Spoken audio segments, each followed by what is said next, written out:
Howdy, y'all. I don't know how good the audio quality is on this, considering I'll be sitting about 5 feet away from the camera.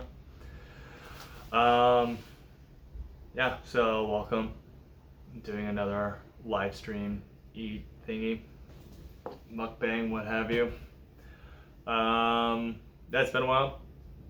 So for today, I am eating, I believe it's gonna be like 10 tacos. I got a family pack that has like 20, but when I opened it up, I'm not joking, like half of the taco shells were just absolutely crushed. So I have 10 taco shells to work with. What I did do is took some of the other, I don't know how to put it. I took some taco shells that I could use, put them on the plate, and then I took all the meat, blah, blah, blah, blah, blah. So, not hard to see because there's so much lettuce on this. Yeah, this is what I'm gonna be eating is 10 tacos and I guess taco salad. So, yeah, I'll get started here in just a second. Just gonna get my water, make sure my paper towels are ready for napkins, and make sure I got the right video on, which is gonna be Wizard People Deer Eaters.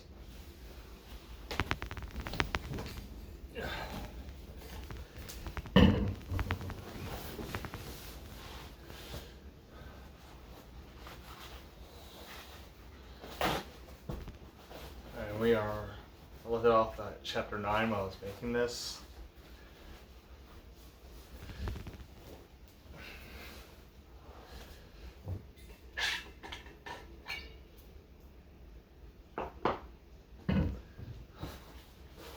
Already got some water on me. Good start. Alright, cool.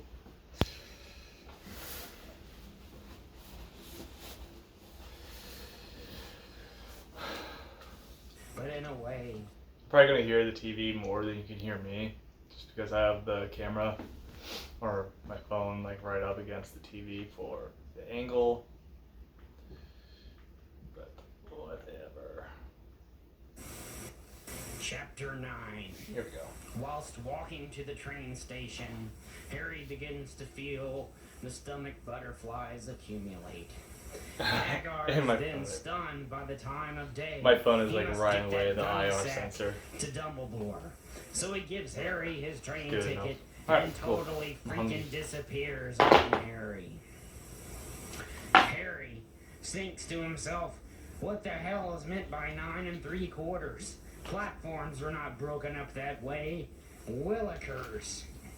Harry feels dreadfully alone at this point, but in a way, it is a thrilling situation. Here he is, a young lad making his way in the world today. The stacks of gold coins in his pockets ease his worry. Carting along the Turkish owl and luggage, Harry makes his way up to interrupting a station man only because he's afraid he'll miss the train. Where's platform 9 3/4? Fudge off, you fuck, says the horrible man. He's obviously a goutish fucker. Thank God for the Irish. Harry overhears the redhead mother of a redheaded herd of children speak wizardly, and he knows he's in luck. Follow them, Harry, says Harry to himself. Follow them or die. Watching from a distance, Harry sees one boy, cart of luggage and all, disappear right into the brick wall between 9 and 10th platform. Holy balls! I'm not doing that, he thinks. Willikers. Some more kids whoosh through, and another, and another. And Harry's nerves begin to settle. So finally he goes up to the mother and begs a lesson. Excuse me, Irish lady, can you show me how to do that? Here in the presence of such an honest and loving family, Harry feels immediate, latent Helsinki syndrome withdrawals for the Cork family project. He quickly shakes them off when the mother sweetly crimsons his bottom, and in Harry goes like a reversal birth, onto and into the brick wall that stands ominously in front of him. He overcomes his fears, and he is on the correct platform. Ta-da! Ta-da! Ta-da forever! Amen. Well, bless my nippers, cries Harry. Bless them all day long. He stands in awe of the smoking engine, the train that shall propel him to the stage he was born for, Hogwarts Express.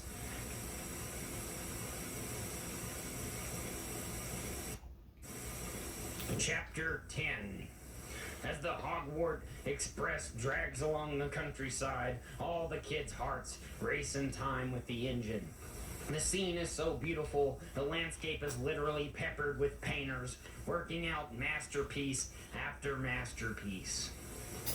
Ron Weasley makes his grand entrance and shares the compartment with Harry. The proud lad remembers Harry from the platform and takes a seat. In the introductions, Ron is stricken with a face almost sacred when Harry introduces himself as the HP. The scar is called into question. It is shown, and it is wicked. The food service wench appears. Ron, obviously from a family whose money is spread thinly over the sheer volume of loin product, cannot buy a thing. But the newly minted Monopoly champ HP flashes some coin, and the new friends celebrate over a pile of cakes and frogs and nipples of witch Venus and rats and choco spells and fruit nuts, you know, wizardly fodder. The same kind of junky food you or I would wallow our mouths upon if we were in Harry and Ron's place. Ron loves Twizzlers. They talk over the syllabus. This isn't the audio track I'm looking for. Ronnie tells Harry Because Bingo's like, that he's Ron a loves pot of Twizzlers. coffee He goes, by day, Ron bottle of loves wine by night type of Twizzlers. guy. That's more of a Harry says, triple that, and you Volume. got me. There's They voice. laugh, a Pretty sure I'm congenial saying that wrong. laugh, and Or I got the both wrong of word. them realize that they were instant friends. Friends forever. Just as Ron is about to produce yellow pillows, a spell he has learned at home, pillows of gold, he and Harry are interrupted by a horrible creature that is making its way down the hall and appears in the doorway.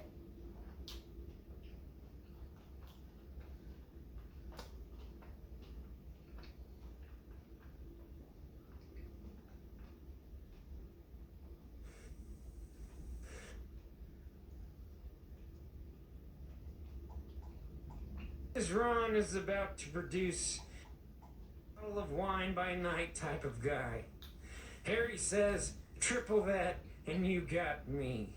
They laugh a congenial This is laugh, the audio track. and both of them realize that they are There's instant a reverberation friends. to his voice. Friends forever.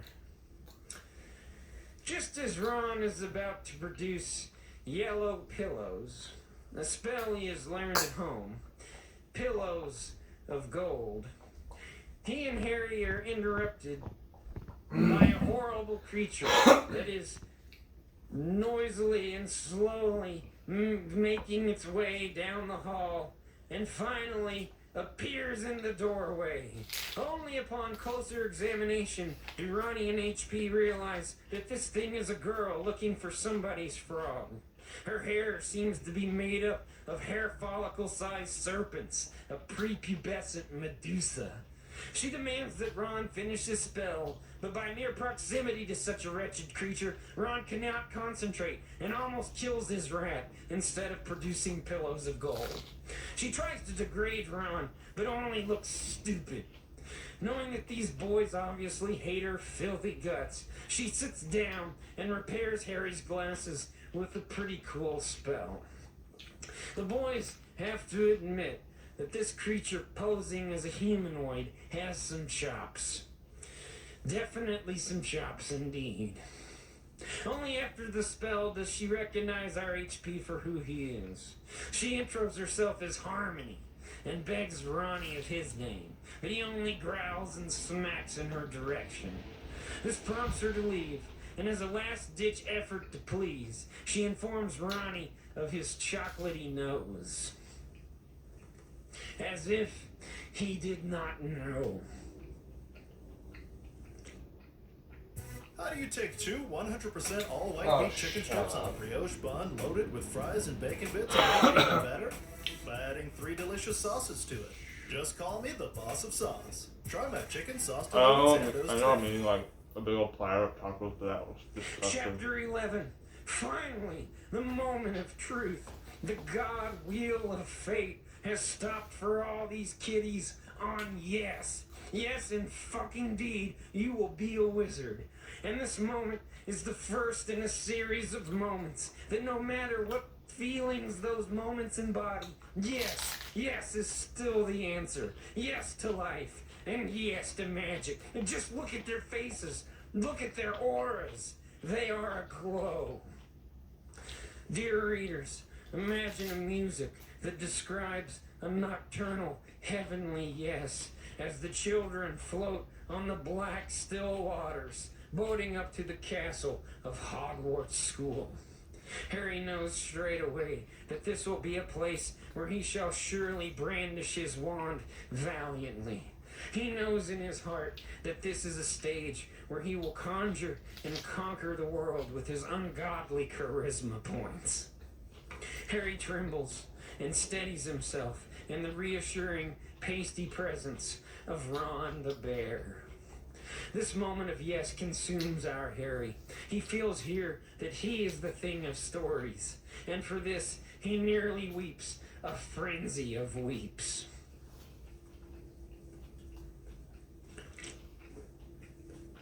The kids make a formation up to the school's entrance. They follow up the main staircase and are met by none other than Professor Hardcastle McCormick, rasping her finger bones in withering patience as the children gather beneath her on the frontmost staircase. She speaks about the school and explains that here now will be divided into 4 different competitive schools. Her voice is chilling, like a piano made of frozen Windex. Her eyes float like smears of fish scales on her candle wax stump of a head. She goes on to describe the system of points and demerits, house cup, etc. Snoozers. All the kids are too tired to listen. The professor drones on in a dead parade about different alumni that everyone should remember, but is interrupted by a child named Upfish, who finally finds his frog. A victory for Upfish, but a staggering loss of control for Hardcastle. Clearly not knowing how to pull it back together, Hardcastle takes her leave. A dreadful kid with sunburned hair notices Harry somehow and calls him out in front of everybody. The murmurs begin. Like a cowboy, he saunters up to get a closer look at our HP. He intros himself as Mouth Oil, and of course, Ronnie busts up at this. The rich little bastard starts throwing class trash about Ronnie the Bear's hard-earning family being poor and rabbit-like. Of course, he goes for the shame spell. But our HP gets Ronnie's back by issuing forth a comment or two so deft I cannot even start to reproduce them here.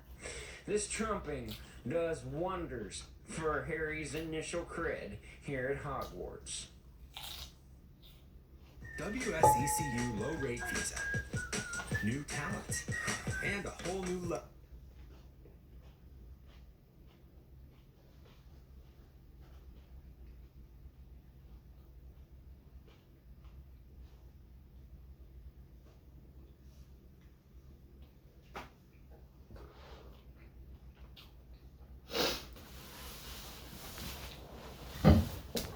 I need to move the camera so you control volume.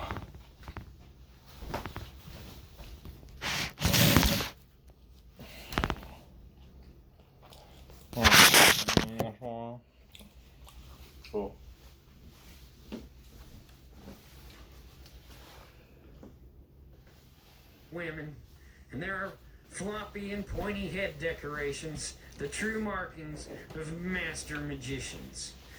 Hagar, Cromley, and friends sit awaitingly. Professor Dumbledore erects himself slowly and tells some jokes about death that most of the kids just don't get. He then, after warming up the crowd, introduces the blood-eyed cat that is head of security, and then introduces the cat's manservant, Dazzler. Dazzler. He then closes with yet another joke about death, perplexing some and just plain scaring most of the kids. He sits down finally. Hardcastle announces that it is time to begin. The manners are of a jilted lover's I didn't love him anyway sort of mood. The child sorting hat ceremony begins with the wretched Harmony. Oh. A wise child she is, and reminds herself not to freak out up there in front of everyone. The poor thing has complex on top of complex. She perches on a seat up in front of all the kids, and Hardcastle places an oogity-boogity hat on top of her hair. It grind dances on Harmony's head and grumbles pleasurably Gryffindor. Applause all around, and Harry thinks to himself that this will be a long, long night. Next up, Malfoy is called to face the grinding hat, but before his ass cheeks can even start to pancake out on the stool, he is assigned to Slytherin. Some other kids get up and have their fates directed, and We got right a tricky then, shell, yo. woman cast a look at Harry that makes his scar hurt. Ouch!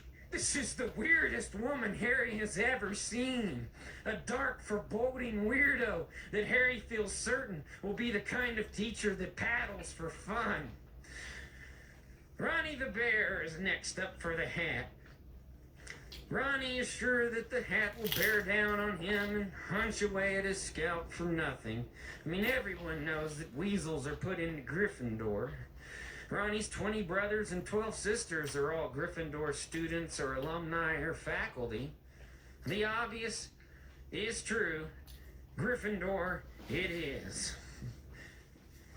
Professor Hardcastle tries to say Harry Potter like it is no big deal. But the room goes quiet. Everyone edges in to see and hear what is going to happen next. The rustle of bets and cash is muted between robes. Harry doesn't want to bunk with Malfoy, but that hat starts in about Harry's potential and near limitless talent and how it could blossom wickedly in Slytherin school. Oh, Harry only winces at this constant bombardment of pressure to impress.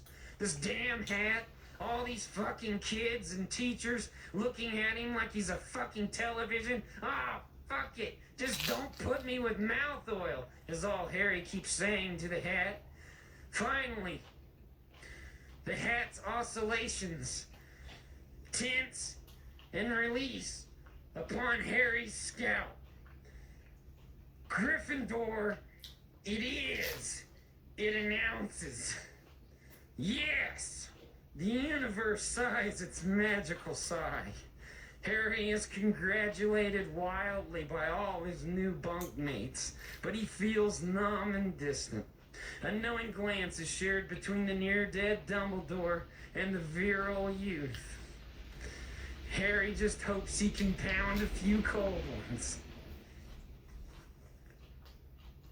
Feel protected under our roof, so you can enjoy your dreams. American Family Insurance. What are you champion? Champion what moves you. Chapter 16. As the three are making their way through the stairwell, naturally, one of those buggering staircases shifts its course and sits them on a peculiar level. The kids, having nothing else to do tonight, their potions mixed, histories read, frogs destroyed, they decide to follow fate's lead. But the three are able to deduct that they are indeed on the forbidden third floor, and if found, they will be killed on sight, no questions asked. Before they are able to decide whether to continue their investigations, the three turn around to see the blood-eyed cat of security, who indeed sees them too. They make haste through the cobwebbery and darkness, like blind little cave fish, hungry for eyes, or a reason to have eyes, only to meet another dead end. Freaking door! It's fucking magic locked! Ronnie the bear quakes, but the wretched Harmony casts a spell so badass, the lock falls apart and becomes a gas of rose petals that goes up their noses like a baby's challenge. They are in. And just in time, the blood-eyed these tacos cat must have suck. summoned its manservant Dazzler, who idles like a van that's destination is being reconsidered.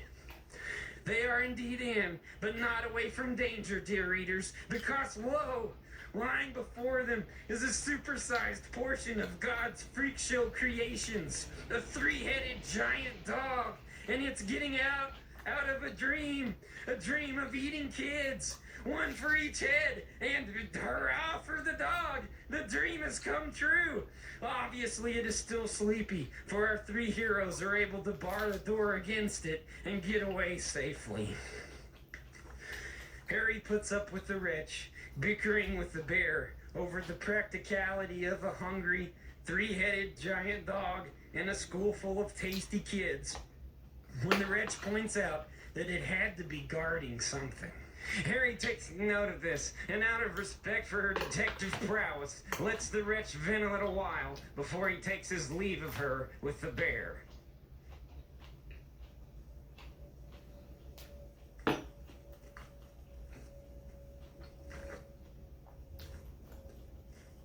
Both he and Ron are hoping to score a few bottles of red wine to go with the olives that they pinched from the kitchen earlier. Chapter 17. Harry can hardly keep his heart in his clothes as he walks onto the cribbage field with Major Wood. His first lesson in the sport that could give him an outlet for his gathering rage and power. Major Wood's accent is so thick, Harry only hears it as a sort of music. A music from a shiny, muscular horn. A music of brotherhood and balls. Harry doesn't care much for the game's histories and specifics, but his ears perk up when Wood comes to what Harry is supposed to do. He hands Harry an ancient, leathery club, and Harry forces down a nervous throat lump. Next, Wood releases a ball that seems to have a will of its own. With all questions of what to do dissolving, Harry becomes a club and crashes it out of the park. Wood is obviously impressed, and Harry feels a relaxed joy. Harry knows that passion needs a vehicle, and chasing balls and wielding clubs seems pretty sweet. But Harry doesn't feel totally lost in these elements of the game. He still feels like the Harry without a home. A home Cool. where Well, he that's may 10 go tacos wild down so far. is still not yet a home for him. It is at this moment I've that had the people golden hungry, but snitch is produced. Harry immediately is nearly Oh out of his my God. skin with excitement over this ball. His destiny is here in this orb. He can feel it, like someone just kicked him in his fruit stand. Catch this ball, Harry, and we win the game. Harry's face explodes in a smile. This orb seems plucked from under Midas's tunic. The snitch then begins a clockwork striptease and takes it into the air. It licks and beckons lasciviously on the wind. Harry is at home. Among totally what the fuck styled faces, Professor Ognot starts off the class on levitation. All the kids sit bored out of their asses in what looks like a courtroom. Feathers in front of them, wands firmly brandished. Every child is going through the movements of the levitation spell, but their minds are on that weirdo teacher. Now what the fuck is he? I mean, just look at him, he's such a little weirdo. They all try very hard to pay attention, but his voice He's such a comes little out of his little weirdo. bundled up body in jerky attacks at normalcy. Every child thinks this, but Harmony, being so wretched herself, she feels quite at home with the hideous creature and is able to levitate her feather with no trouble. The bear, being so disgusted with Ognot, turns his attention to Harmony. She seems to think that Ronnie can't do a simple levitation spell and makes a big to-do about her quick-witted abilities. Her spell is a delight for the professor. His head looks like a happy pizza left in a chicken house, covered in feathery bird sweat and oily discharge. Yuckers. Harry only sits there in a stupor. He too is overwhelmed with the talking pizza. After class, Harry, Ronnie, and the boys walk together, doing impersonations of the wretched Harmony, when the desperate creature herself bustles by, obviously hurt very deeply. HP knows he's got to make it right, even though it feels so good to make it wrong. Poor China. They're trying to keep me from having a baby. Feels almost sadistic. FX's American Horror Story Delicate. All new Wednesdays on FX. Stream on Hulu. Chapter 18. I'm still awake. Halloween. Yes. Gorgeous floating Jackie O's in the cafeteria, and every student is feasting. The spread is beautiful. Apples, candied apples, appled candy, candied whiskey, apple fritters, anything you could ever want. Upfish informs HP and the bear that Harmony has locked herself in the bathroom. She's been crying all day. Harry feels guilt pangs about this information. But Ronnie the bear, he could give a fuck. Just now, Queerman bust in, rambling in incoherence, but after a while everyone makes out that he is warning them of a horrible troll loose in the school. Everybody freaks out. Apple chunks are cannoned by screams. Floating jack-o'-lanterns fall from the sky onto kids' heads, but the near-dead Dumbledore commands everyone's attention with a mighty roar. Don't panic, he says. Teachers, grab your spell bags. We will find this fucking troll and we will kill his fucking ass. He means business and everyone takes it seriously. Snake, however, seemingly scared out of her bloomers, disappears out the side door in cowardice. And we will kill. As the Gryffindors move towards their rooms of safety, HP and the bear realize that Harmony doesn't know about the troll and is in certain danger. This is the perfect chance to make it up to her. We'll save her, and if we're lucky, we can sneak a peek at Dumbledore's chops. Then, running through the hall, they see the giant-sized troll shadow going into the girl's crapper. Jesus, Harmony is in there. Harry doesn't think he knows what he must do.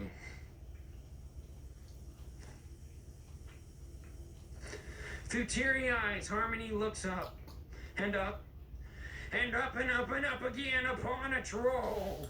Huge with pineapple legs and a giant turkey drumstick. Wisely, she slowly backs away and tries to hide in a toilet, but the troll will not have it. He swings like a drunken major leaguer. But triumphant music appears. HP and Ronnie the effing bear bust in on that troll and start selflessly defending that wretched girl by straightaway barraging that troll with spells that even mountains could hardly weather. The troll is so stupid, though, he does not even register the pain. But oh, he is dead set on destroying Harmony for some reason. He goes at her again with the club. Crash and whoosh! Crazed with fist of fury, Harry brandishes the crap out of his wand and springs onto that troll's head, no problemo. He shakes that troll back and forth and rams his wand up into the nose, poking over and over what has to be the smallest frontal lobe in existence. But that troll gets lucky, and he grabs Harry and holds him up by his leg. He is about to bash him in with a stupid drumstick. Whoosh! Whoosh, he's just barely missing. But now, who but the brave Ronnie the Bear whips out the old levitation spell and hovers the troll's club overhead, only to command it just right back down onto that troll's grody face. Thank God for that hideous pizza that taught me that move, whispers Ronnie to himself. The giant wobbles in her last dance of bodily knee-jerk aftershocks and falls into the conquered position. The kids stay on their toes, but wipe the nervous moisture from their brows. Harmony peels herself from the wall. This is the kids' first kill. They're understandably shaken. Harry reluctantly retrieves his wand in its most boogery state. Just as the kids are regaining their cool, that's it for now. Hardcastle McCormick and a gaggle of teachers, Snake included, rustle into... I think that's it for now. Definitely thought I was going to be a lot hungrier when I prepared this meal. I mean, I think I was more excited for this meal that I didn't really plan.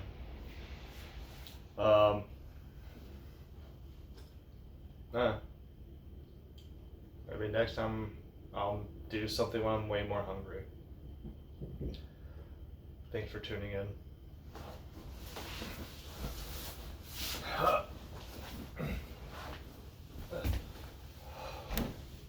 And